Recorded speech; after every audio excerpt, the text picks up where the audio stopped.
तो यहाँ पे मैं पावर सप्लाई बना लेता हूँ।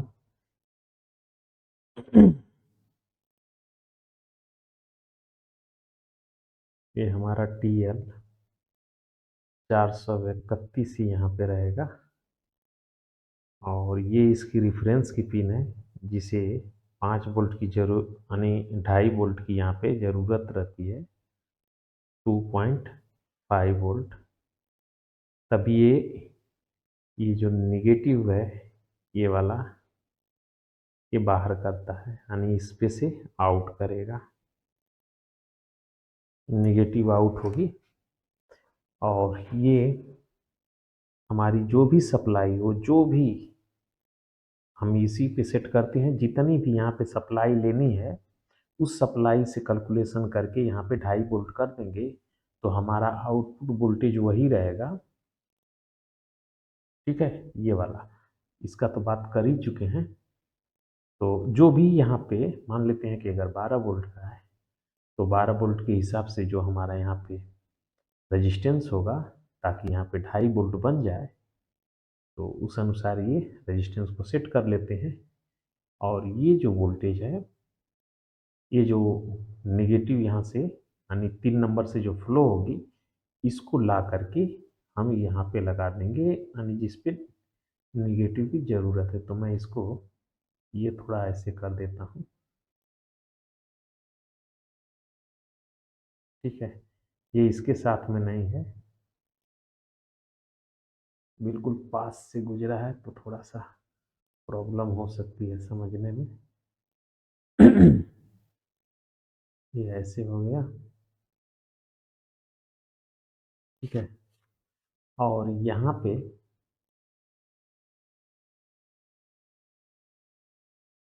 एक रेजिस्टेंस लगा देते हैं इसको लिमिट के।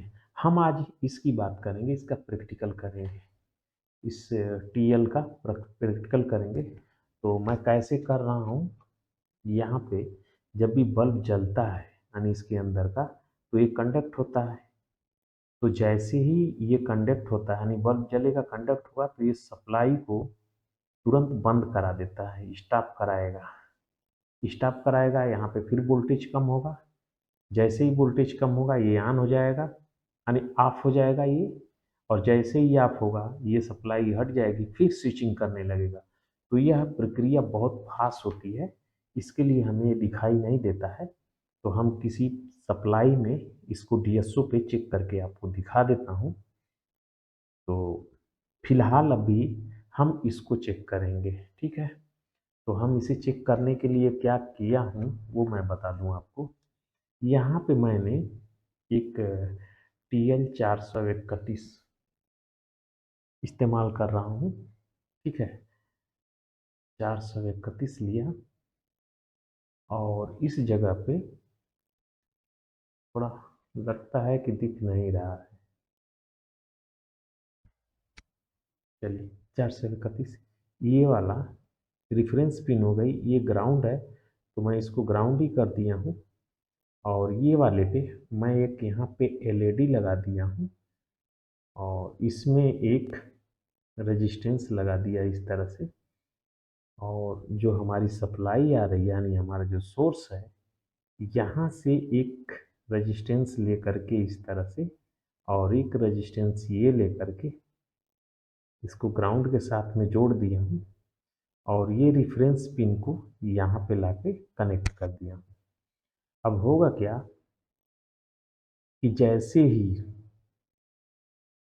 यहाँ पे 2.5 वोल्ट बनेंगे ये तुरंत निगेटिव इस तरह से फ्लो होगी और ये हमारा बल्ब जलने लगेगा, क्योंकि प्लस यहाँ पे है और निगेटिव यहाँ से फ्लो करेगी तो ये जलने लगेगा रेजिस्टेंस। तो यहाँ पे मैंने 1K की एक रेजिस्टेंस ले लिया है। और एक चीज़ और देखे होंगे इस कैपलर में, यहाँ पे एक 1K के आसपास एक रेजिस्टेंस आपको लगी हुई मिलती है। तो उसके पीछे का कारण क्या है वो मैं बता दूं आपको। ये TL 431 में जब भी कोई लोड यहाँ पे कनेक्ट नहीं रहेगा तो इसमें से कुछ वोल्टेज लीकेज फ्लो होते हैं। जो कि कम करंट रहता है उसके अंदर, लेकिन वो फ्लो होता है इसके अंदर से। जब भी 2.5 वोल्ट होगा, 2.5 वोल्ट, तब तो ये फुल्ली ये निगेटिव फ्लो होगी। अगर ये कम होता है इससे, 2.4, इससे भी कम होता है, तो यहाँ पे निगेटिव फ्लो होगी, लेकिन ज़्यादा उसके अंदर करंट नहीं रहेगा, वो लगभग ना के बराबर रहेगी। लेकिन 2.4 जैसे ही ये 2.5 होगा, तो ये करंट ये निगेटिव को पूरा ऐसे फ्लो करा देती है। ठीक है, तो जब हम इसे चेक करेंगे तो हमें यहाँ पे एक रेजिस्टेंस लगाने की ज़रूरत पड़ेगी, इस तरह से 1K के आसपास, ताकि ये जो लीकेज करंट है वो ख़त्म हो जाए। नहीं तो ये हमारी ये जो एलईडी है, ये पहले ही ग्लो करने लगेगी, ये करंट कम रहेगा तब। तो वो भी मैं आपको दिखा देता हूँ चेक करके। और यहाँ पे मैंने एक पोटेंशियोमीटर ले लिया है जो कि 10K का है। तो इसकी वैल्यू को हम आसानी से शिफ्ट करेंगे, और ये जो है 1K के आसपास ये भी है, यानी 680 आर का ये रेजिस्टेंस है, 680 आर। इसे मैं 680 आर लिया हूँ समझने के लिए। और बाकी मीटर का जो वोल्टेज है उसमें आप देखेंगे तो जो डिस्प्ले में आपको यहाँ पे दिख रही है, ये डिस्प्ले है एक्चुअली मीटर की हमारे। तो मैं इसे हटा देता हूँ और आपको दिखाता हूँ कि मैं कैसे कर रहा हूँ। ये समझना ज़रूरी है बात, ये समझते रहेंगे तो आसान रहेगा। तो एक बार यहाँ पे देख लीजिए। एक्चुअली मैं वीडियो तो बना चुका था इसका, लेकिन समस्या ये हो गई कि भाई कुछ न कुछ तो मिस्टेक रह ही जाता है। साउंड कभी चला जाता है, कभी कुछ होगा,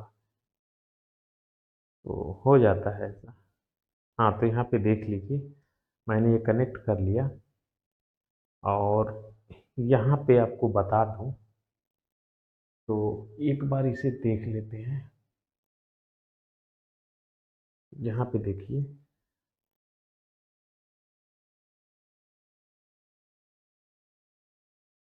ज़्यादा दूरी लग रही है तो इसके लिए कोई दिक्कत होगी। हम्म, यहाँ पे देखिए तो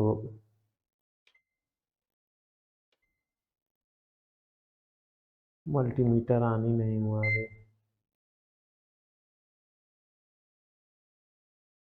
हाँ, कनेक्ट हो गया। देखिए यहाँ पे ये जो है निगेटिव है, ये निगेटिव पॉइंट है। यहाँ पे जो हमारा सोर्स है ये है, ठीक है, ये निगेटिव है। और ये निगेटिव पॉइंट है।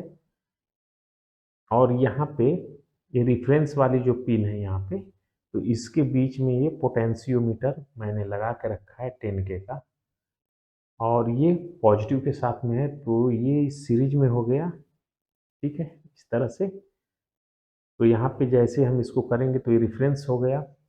यहाँ पे इसके आउट से मैं 1K की एक रेजिस्टेंस लगा करके ये इस एलईडी को लगाया हूँ, और इसे उसी सप्लाई से कनेक्ट कर दिया हूँ। तो यहाँ पे कैपलर मान सकते हैं कि यहाँ पे कैपलर ही है। और यहाँ पे मैं दिखा दूँ कि ये जो रेजिस्टेंस है इसको मैं निकाल देता हूँ कुछ समय के लिए, ताकि क्या प्रभाव पड़ता है वो जानना ज़रूरी है।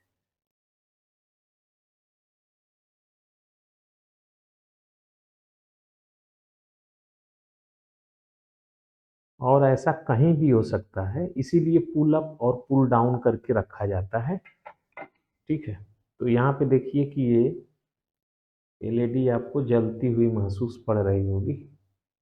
ठीक है, यहाँ पे देखिए जल रही है, तो ये ठीक नहीं है, लाइट बंद करके। हाँ, तो यहाँ पे देखिए अभी वोल्टेज देखिए, इस जगह पे वोल्टेज क्या है, तो 1.9 है, फिर भी ये एलईडी जल रही है। तो ऐसे में तो अब मैं वोल्टेज बढ़ा रहा हूँ तो देखिएगा इसकी चटक मतलब जो इस वो है वो बढ़ जाएगा। कैसे बढ़ेगा? एक्चुअली में तभी नेगेटिव फुल फ्लो होगी। देखते जाइए आप टाइमिंग इसका। वोल्टेज जैसे ही बढ़ेगा 2.5 जैसे ही होगा ये फुल ग्लो कर जाएगी।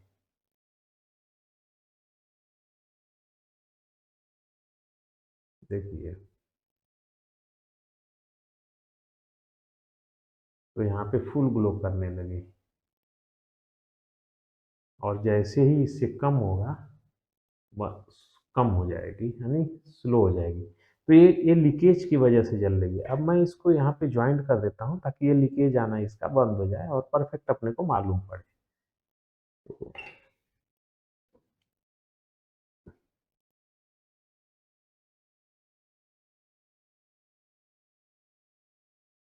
देखिए अभी मैंने इसे लगा दिया, अब लीकेज इसका बंद हो गया।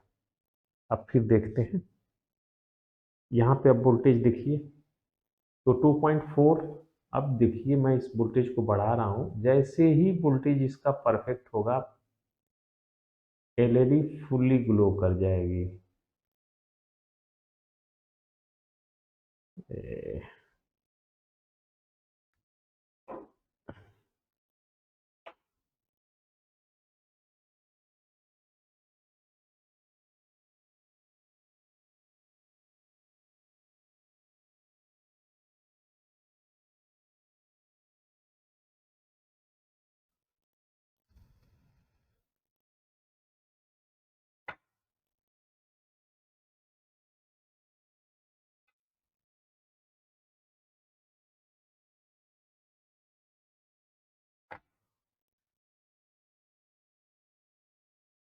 तो अब देखिए आप यहाँ पे वोल्टेज 2.16। अब इस वोल्टेज को मैं कम करता हूँ तो कहाँ पे देखिए बंद हो जाता है।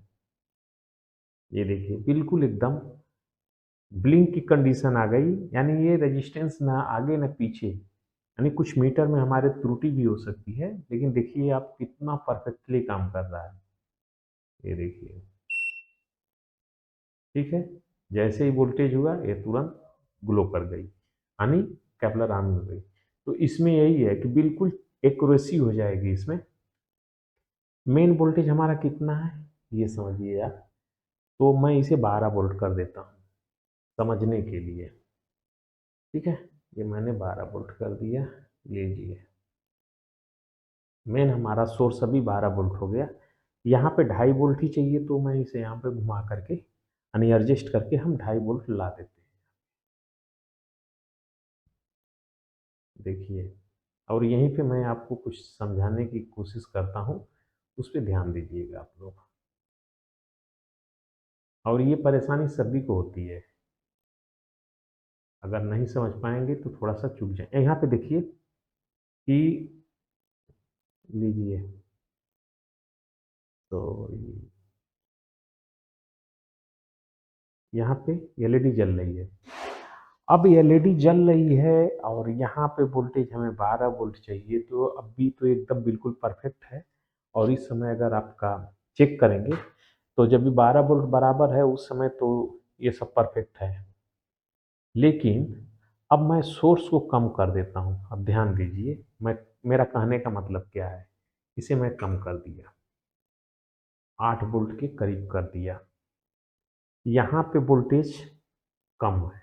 ठीक है, अगर आपकी सप्लाई में ये सिचुएशन बनती है जब भी रेफरेंस पिन पे आप वोल्टेज चेक करते हैं और ये वोल्टेज रहता है कम है और यहाँ पे भी सप्लाई आपकी कम है जबकि 12 वोल्ट होना चाहिए। ठीक है, तो इस कंडीशन में आपकी पावर सप्लाई के प्राइमरी सेक्शन में फेलियर है। लेकिन उसके साथ साथ एक चीज़ और देखना है, ये सप्लाई फ्लैक्चुएट ना करे। फ्लैक्चुएट करने का मतलब कि ये अप डाउन ना करे। जैसे यहाँ पे 8.45 एकदम फिक्स है, तो ये वो इस तरह से ना करती रहे। आप देखिए पहले मीटर को देखिए। ठीक है, इस तरह से फ्लैक्चुएट ना करे और बिल्कुल स्टेबल रहती है। तो इसका मतलब ये है स्टेबल तो होगी ही नहीं। पहली बात तो यह है कि अगर यहाँ पे रेफरेंस आपका बराबर नहीं होगा तो ये स्टेबल नहीं रहेगी, ये सप्लाई आपकी हमेशा जंप करती हुई रहेगी।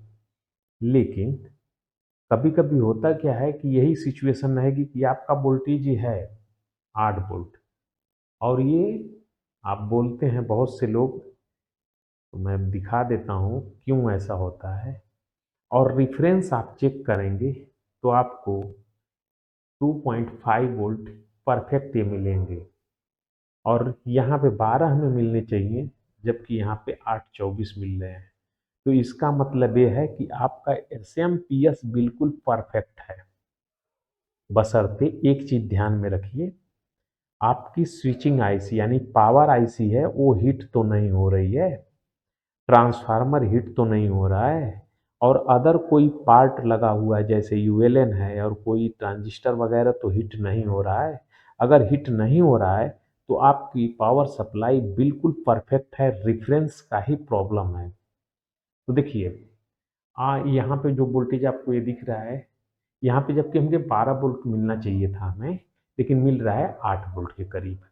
और यहाँ पे जब रेफरेंस पे आप चेक करेंगे तो आपको जो रेफरेंस पे वोल्टेज होना चाहिए वो भी परफेक्ट है, तो ये पीसीबी परफेक्ट है। अब यहाँ पे प्रॉब्लम क्या हुई है उसे समझेंगे। तो इस रजिस्टेंस की वैल्यू अगर कम हो जाएगी, यानी पॉजिटिव साइड से लगी हुई अगर रजिस्टेंस की वैल्यू कम हो जाएगी तो पावर सप्लाई आपकी कम हो जाएगी। क्यों? क्योंकि जैसे ही यहाँ से सप्लाई बनेगी और यहाँ पे रेफरेंस पे वोल्टेज ज़्यादा हो जाएंगे, ये रेजिस्टेंस की वैल्यू कम होगी। ध्यान दीजिए, ये ग्राउंड से लगी हुई है, इसका तो फिक्स है, और ये ऊपर वाली यानी यहाँ से ये सेंटर बना और ये पॉजिटिव की तरफ, जैसे यहाँ पे समझिए कि अगर कोई रेजिस्टेंस है, डिवाइडर हम बनाए हैं इस तरह से, और यहाँ भी डिवाइडर बना दिए, 10K का ये भी मैंने रेजिस्टेंस ले लिया, अगर 10K का ये भी ले लिया है, तो यहाँ पे हमें अगर 5 वोल्ट है तो 2.5 वोल्ट मिलेंगे। लेकिन ये रेजिस्टेंस की वैल्यू अगर हम 9K कर देते हैं तो यहाँ पे वोल्टेज बढ़ जाएंगे, क्योंकि इसके अंदर वोल्टेज कम ड्रॉप होगा, इसके अंदर ज़्यादा होगा, तो यहाँ पे वोल्टेज बढ़ जाएगा, यानी 5 के बजाय 6 हो सकता है। अगर ये रेजिस्टेंस की वैल्यू 1 कर देते हैं तो इसके अंदर और कम ड्रॉप होगा, यानी हम इसकी वैल्यू अगर चेंज कर देंगे 1K कर देते हैं तो इधर वोल्टेज कम ड्रॉप होगा, इसमें टोटल वोल्टेज इसमें ड्रॉप होने लगेगा, तो यहाँ पे सप्लाई बढ़ जाएगी। तो कहने का मतलब ये है कि यदि हमारी जो रेफरेंस की ये वाली ध्यान दीजिए, ये वाली रेजिस्टेंस का मान यदि कम हो जाता है, डाउन होता है, तो हमारी सप्लाई कम हो जाएगी, वो भी डाउन हो जाएगी, ये कम हो जाएगी, रेफरेंस उस समय आपका बराबर रहेगा। और दूसरा चीज़ क्या हो सकता है? दूसरा ये हो सकता है कि इसका मान यदि बढ़ जाता है, इस रेजिस्टेंस का मान बढ़ जाता है, तब भी यही सिचुएशन खड़ी होगी, क्योंकि जब ये बढ़ जाएगा इसके अंदर वोल्टेज ड्रॉप ज़्यादा होगा, तो ड्रॉप ज़्यादा होगा तो उससे पहले ही बन जाएगी ये सप्लाई, यानी 2.5 पहले ही बन जाएगी, तो उस कंडीशन में फिर यही होगा। तो जब ये सिचुएशन आए आपके सामने तो सबसे पहले आपको ये देखना ही होगा, यानी डिवाइडर पे ये रेजिस्टेंस की वैल्यू बराबर निकाल करके चेक कर लीजिए, और इसे भी निकाल करके चेक कर लीजिए, आपका प्रॉब्लम सॉल्व हो जाएगा। 2.5 वोल्ट न चेक करिए, 2.5 वोल्ट सिर्फ उसी सिचुएशन में चेक करेंगे जब आपका मीटर फ्लक्चुएट करता हुआ रहेगा। जब फ्लक्चुएट करता है तो उस समय ये होता है कि सप्लाई जो है फ्लक्चुएट कर रही है, यानी रेफरेंस जो वोल्टेज बनना चाहिए वो नहीं बनना है, तो उस कंडीशन में ये आपको ज़रूरत पड़ती है। उस समय आप यहाँ पे बाकी रेजिस्टेंस और फीडबैक लाने की कोशिश करेंगे, लेकिन जब यहाँ पे 2.5 वोल्ट बन चुका है तो आप कुछ नहीं कर सकते हैं सिवाय इसका रेफरेंस चेंज करके, और करके आप कर सकते हैं यहाँ पे 2.5 वोल्ट, यानी कोई भी रेजिस्टेंस यहाँ पे जो भी लगी है उसका वैल्यू चेक करके।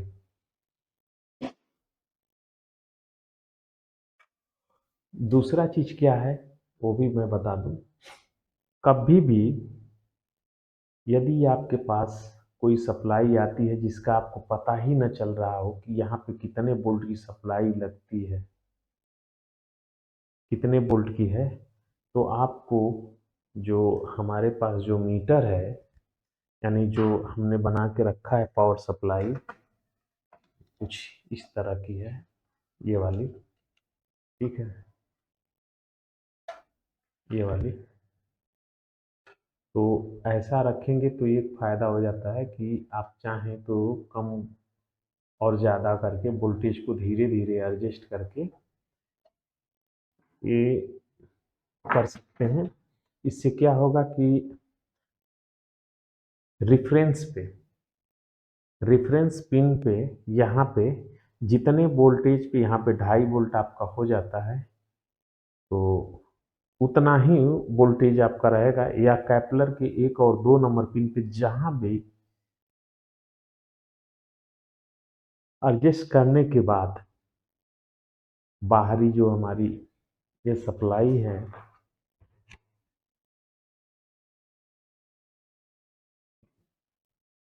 यहाँ पे अगर नहीं मालूम है कि ये पावर सप्लाई कितने वोल्ट की है तो उस कंडीशन में यहाँ पे आप सप्लाई प्लस लगा देंगे और यहाँ पे नेगेटिव लगा करके सप्लाई को 5 वोल्ट फिर धीरे धीरे बढ़ाएंगे, और यहाँ पे इस जगह पे और इस जगह पे आप वोल्टेज भी चेक करेंगे। जैसे ही यहाँ पे 1 वोल्ट हो जाता है, जब भी तो यहाँ पे जो सप्लाई है वहीं पे रोक लीजिए, तो यही सप्लाई आउटपुट है इसकी, यानी जब भी इस पे 1 वोल्ट हुआ वही सप्लाई आउटपुट होती है उस पावर सप्लाई की। वो अननोन पीसीबी की मैं बात कर रहा हूँ। अननोन पीसीबी बोले तो जिसको आपने कभी देखा ही नहीं है और आ गई है रिपेयरिंग के लिए उसकी। तो इस तरह से ये भी हल करते हैं। और चलिए नेक्स्ट वीडियो में फिर दूसरा कुछ लेते हैं और उसका भी कर लेते हैं।